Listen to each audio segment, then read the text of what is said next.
Friends, welcome to our channel Ashram study. स्वागत है आप सभी का हमारे चैनल आश्रम स्टडी पर। दोस्तों, मैं हूं पुष्पेंद्र कुमार और जैसा कि आपको पता है कि कल अपन ने राजस्थान आर्ट एंड कल्चर जो अपना सब्जेक्ट है वो स्टार्ट किया था इस चैनल पर। और उसमें अपन ने ये अपना पहला टॉपिक फेस्टिवल शुरू किया था।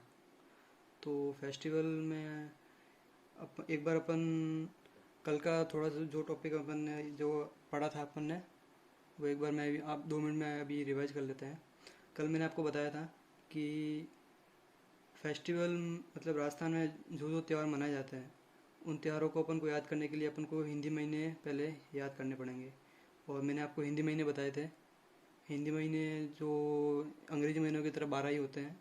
जो कुछ मैंने आपको बताया था कि चैत्र, वैशाख, ज्येष्ठ, आषाढ़, श्रावण, भाद्रपद, आश्विन, कार्तिक, मार्गशीर्ष, पौष, माघ, फाल्गुन, ये 12 मैंने हिंदी महीने बताए थे आपको। और फिर मैंने आपको बताया था कि प्रत्येक हिंदी महीना 30 दिन का होता है और इसमें 15-15 दिन के दो पक्ष होते हैं। जो पहला 15 दिन का पक्ष होता है वो होता है कृष्ण पक्ष, और दूसरा जो 15 दिन का पक्ष होता है वो होता है शुक्ल पक्ष। और इसकी शुरुआत हमेशा कृष्ण पक्ष से होती है। ये हमने पढ़ा था। और हमने क्या पढ़ा था, और मैंने आपको 2 त्यौहार बताए थे वो भी ट्रिक के माध्यम से।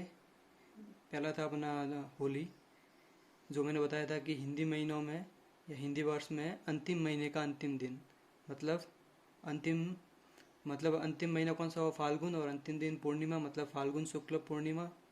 और दूसरा जस्ट बताया था होली के दूसरे दिन अपनी धुलंडी होती है। तो धुलंडी में मैंने क्या बताया था, हिंदी महीने के हिंदी महीनों में प्रथम महीने का प्रथम दिन। तो प्रथम महीना चैत्र और प्रथम दिन प्रतिपदा। तो चैत्र कृष्ण प्रतिपदा। और कृष्ण क्यों आया, क्योंकि महीने की शुरुआत हमेशा कृष्ण पक्ष से होती है इसलिए। तो इसी के आगे अपन आज पढ़ेंगे। फिर मैंने आपको कल बताया था कि मैं आज आपको बताऊंगा कि महीने के जो 30 दिन होते हैं वो कौन कौन से होते हैं। उस दिन ये 30 दिनों के आपको नाम बताऊंगा। और इसके साथ ही अपन चंद्रमा की जो ये कलाएँ हैं वो पढ़ेंगे अपन। तो चलिए शुरू करते हैं अपन।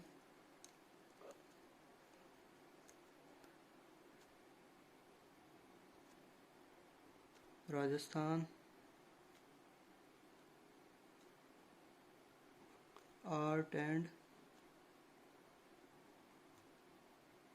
Culture. Rajasthan art and culture, इसमें अपन आज क्या पढ़ेंगे,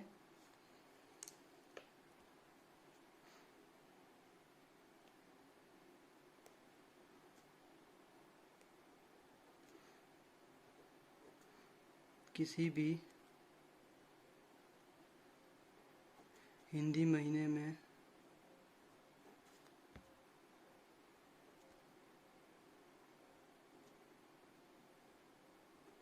तीस दिन इस प्रकार होते हैं। कौन कौन से हैं वो 30 दिन, चलिए मैं आपको बताता हूँ। पहला दिन होता है उसको बोलते हैं प्रतिपदा। दूसरा द्वितीया।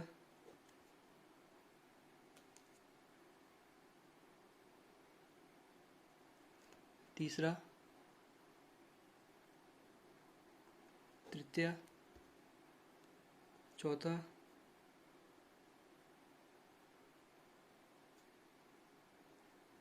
चतुर्थी। पांचवा पंचमी। छठा षष्ठी। सातवां सप्तमी। आठवां अष्टमी। नौवां नवमी। 10वां दसवीं। और 11वां आएगा इसमें, 11वां दिन मतलब 11वां दिन को बोलेंगे अपन एकादशी। क्या बोलेंगे, एकादशी। और 12वें दिन को बोलेंगे द्वादशी। 13वें दिन को बोलेंगे त्रयोदशी। 14वें दिन को बोलेंगे अपन चतुर्दशी।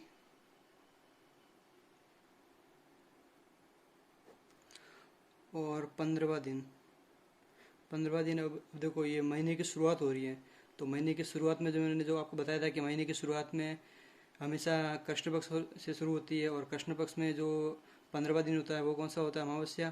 तो इसमें जो 15वां दिन हो जाएगा वो क्या होगा अपना? अमावस्या।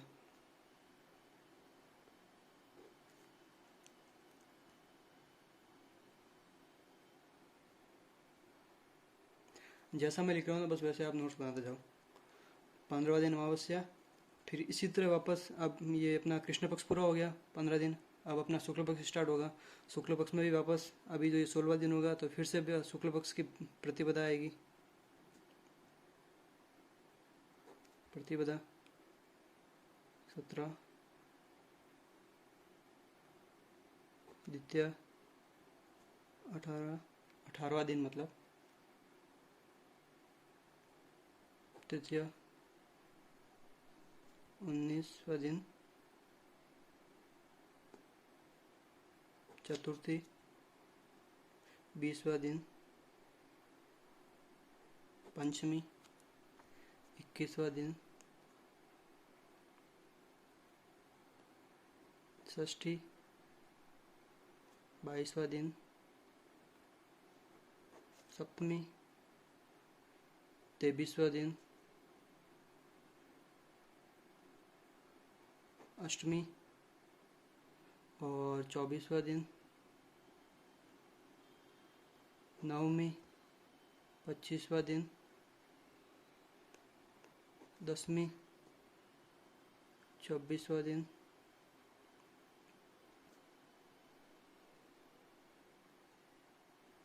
एकादशी 27वां दिन, द्वादशी 28वां दिन,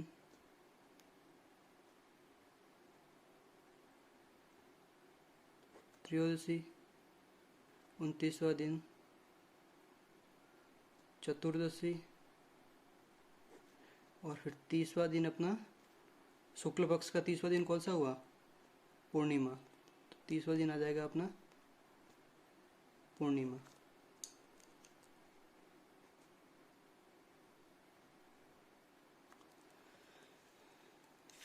ठीक है दोस्तों, अब देखिए इसमें ये महीने की शुरुआत में ये 1 से लेके ये 15 दिन तक, यहाँ से लेके ये मैं आपको बता देता हूँ।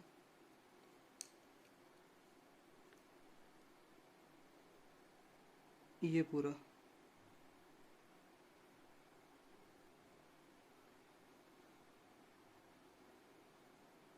इतना, ये है अपना कृष्ण पक्ष।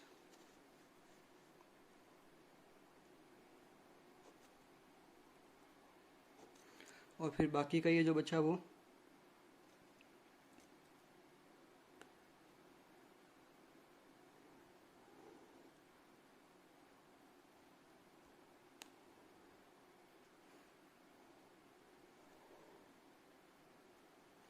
ये है शुक्ल पक्ष।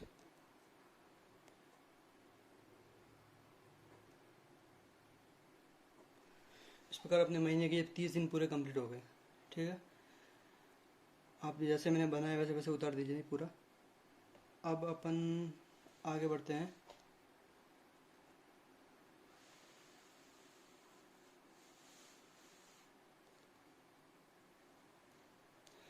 अब अपन पढ़ेंगे चंद्रमा की कलाएं।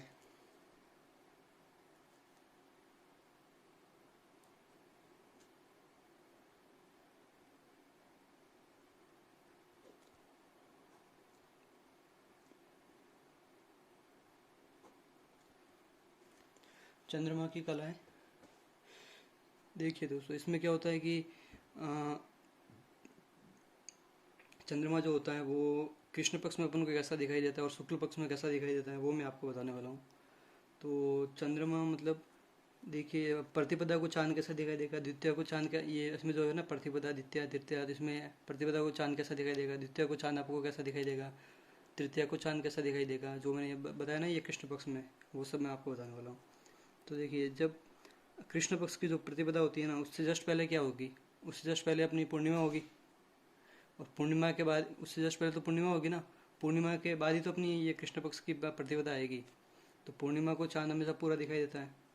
तो पहले अपन यहाँ पे बनाएंगे पूर्णिमा।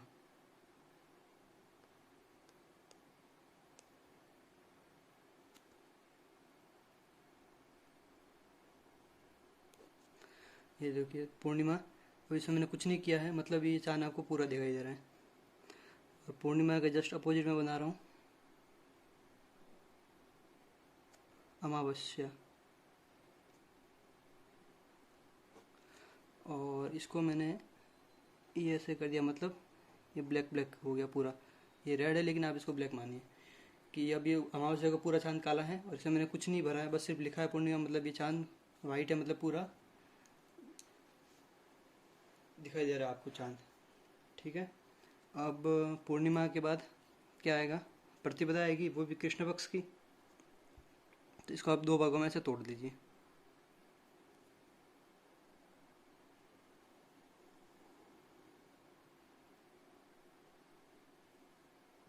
ठीक है, अब यहाँ पे क्या आएगा,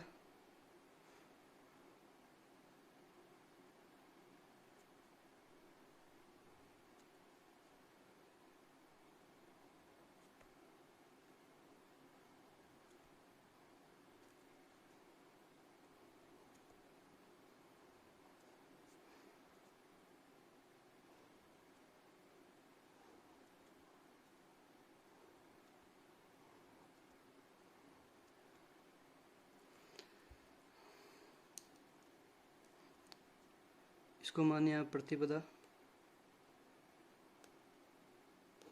ये द्वितीया, ये तृतीया, ये चतुर्थी, ये पंचमी, और इसी तरह फिर पंचमी के बाद षष्ठी आएगा, सप्तमी आएगा, और फिर ऐसे करके अपना ये अमावस्या आ जाएगा। ठीक है, और अमावस्या के बाद फिर शुक्ल पक्ष की प्रतिपदा,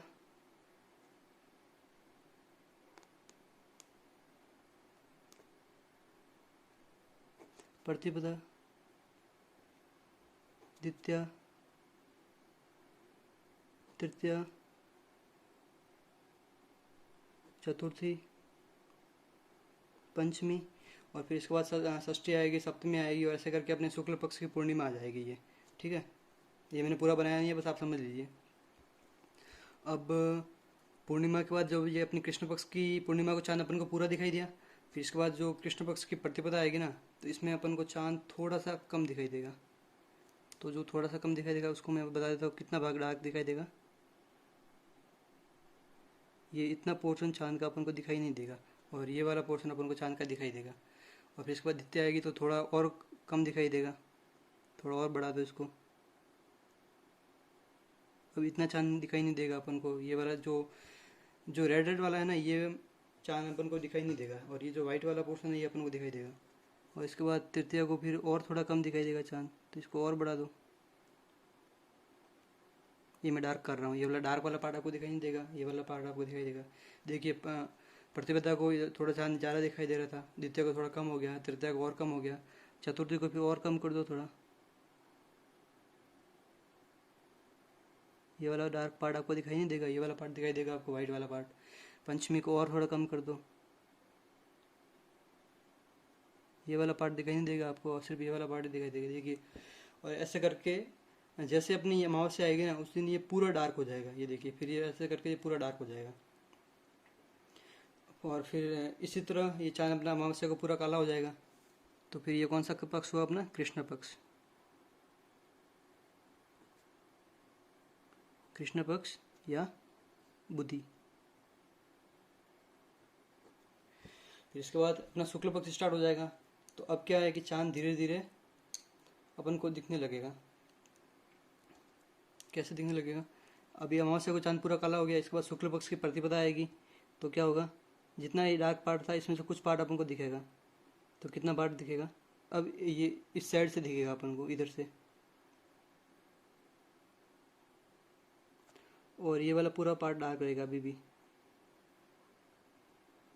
ये वाला पूरा पार्ट डार्क रहेगा और बस इतना सा पार्ट दिखेगा अपन को प्रतिपदा को। और द्वितीया को क्या होगा, और थोड़ा ज़्यादा दिखेगा अपन को, पहले इतना दिख रहा था अब और थोड़ा ज़्यादा दिखेगा द्वितीया को, और ये वाला पोर्शन अपन को नहीं दिखेगा। और तृतीया को क्या होगा, इससे भी थोड़ा ज़्यादा दिखेगा अपन को चांद, तो थोड़ा और बढ़ा दो, अब ये वाला इतना चांद दिखेगा अपन को, और ये वाला चांद नहीं दिखेगा अपन को, ये अभी भी डार्क रहेगा। चतुर्थी को इससे भी थोड़ा और ज़्यादा दिखेगा चांद, इतना दिखेगा। सॉरी दोस्तों, ये मैंने थोड़ा मिस्टेक कर दिया इसमें। इसमें क्या है कि ये वाला इसको आप वाइट मानिए, ये रेड वाला पार्ट इधर है, जो डार्क वाला पार्ट है ना चांद का वो इधर है। इतना पार्ट आपको दिखाई नहीं देगा, और ये वाला पार्ट आपको दिखाई देगा।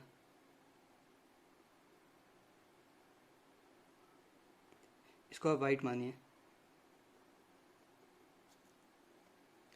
फिर इसके बाद क्या होगा कि अब चांद का थोड़ा और ज़्यादा पार्ट आपको दिखाई देगा, तो अब आपको इतना सारा पार्ट दिखाई देगा चांद का, और ये सिर्फ इतना सा छोटा सा पार्ट दिखाई देगा पंचमी को। फिर ऐसे ऐसे करते ये और आगे बढ़ेगा, और जब पूर्णिमा आएगी तो अपन को पूरा चांद दिख जाएगा। तो बस इसी तरह ये चलते हैं। तो इसमें अपन को चांद पूरा दिखाई देगा। और ये कौन सा पक्ष है अपना, शुक्ल पक्ष। शुक्ल पक्ष या सुदी।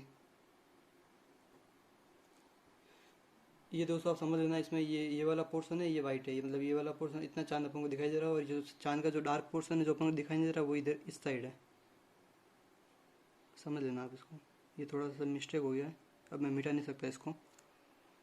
ये वाला अपना पार्ट डार्क है, ये वाला पार्ट वाइट है अभी भी, मतलब ये वाला जो पोर्शन है अपन को ये दिखाई दे रहा है अभी भी, और ये दिखाई नहीं दे रहा है, क्योंकि यहाँ पे इतना दिखाई दे रहा था, अभी इससे थोड़ा ज़्यादा दिखाई देगा, क्योंकि तृतीया को इतना चांद दिखाई देगा, और तो चतुर्थ को इससे भी थोड़ा ज़्यादा दिखाई देगा, तो ये थोड़ा ज़्यादा दिखाई देगा, और पंचमी को इससे भी ज़्यादा दिखाई देगा, और फिर जैसी पूर्णिमा आएगी तो पूरा चांद दिखाई देगा अपन को। ठीक है दोस्तों, तो चंद्रमा की कला कुछ कुछ इस प्रकार है। अब मैं आपको इन त्योहारों के संबंध में एक बहुत ही बढ़िया लाइन है, जो अक्सर बहुत सारे एग्जाम में कभी बार पूछ लेता है, तो वो मैं आपको बताता हूँ। वो क्या है, वो लाइन है, Teej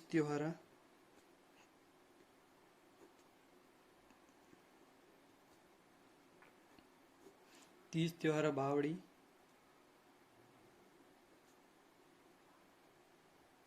lead you B Gangaur.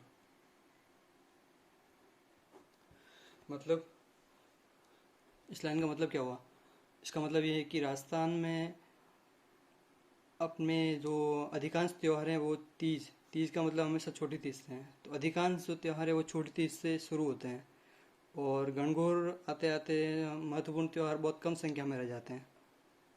ठीक है, क्योंकि ये तीज अपनी आती है श्रावण महीने में, और गणगौर अपनी आती है चैत्र महीने में। तो श्रावण महीने से मैक्सिमम, श्रावण महीने की जो तीज है वहाँ से अपने मैक्सिमम त्यौहार शुरू होते हैं, और गणगौर आते आते त्यौहार बहुत कम रह जाते हैं फिर। तो लिखिए इसका मतलब क्या है, इसका मतलब कई बार आपके एग्जाम में पूछ लेता है। तो इसका मतलब है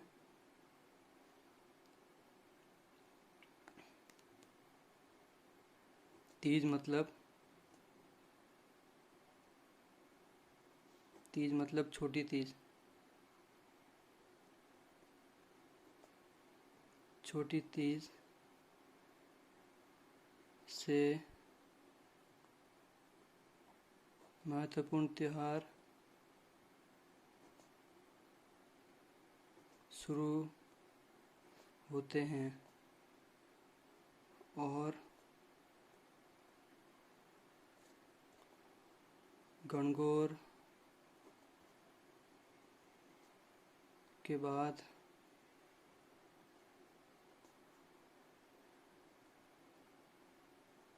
त्यौहार बहुत कम रह जाते हैं। ये इस लाइन का मतलब, और ये लाइन आपको एग्जाम में कई बार पूछ लेती है, तो बस आप ध्यान रखना इसका एक बार। तो दोस्तों अब अपन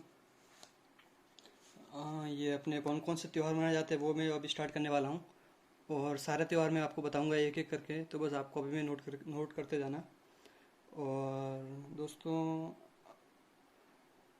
आज तो मैं क्लास यहीं पे समाप्त करता हूँ। और कल मैं आपको बताऊंगा कि राजस्थान में कौन कौन से त्यौहार मनाए जाते हैं, और वो सब लगभग आपको मैं एक ट्रिक से बताऊंगा। तो दोस्तों, अगर वीडियो पसंद आई हो तो चैनल को लाइक कर देना, शेयर कर देना एंड सब्सक्राइब कर देना।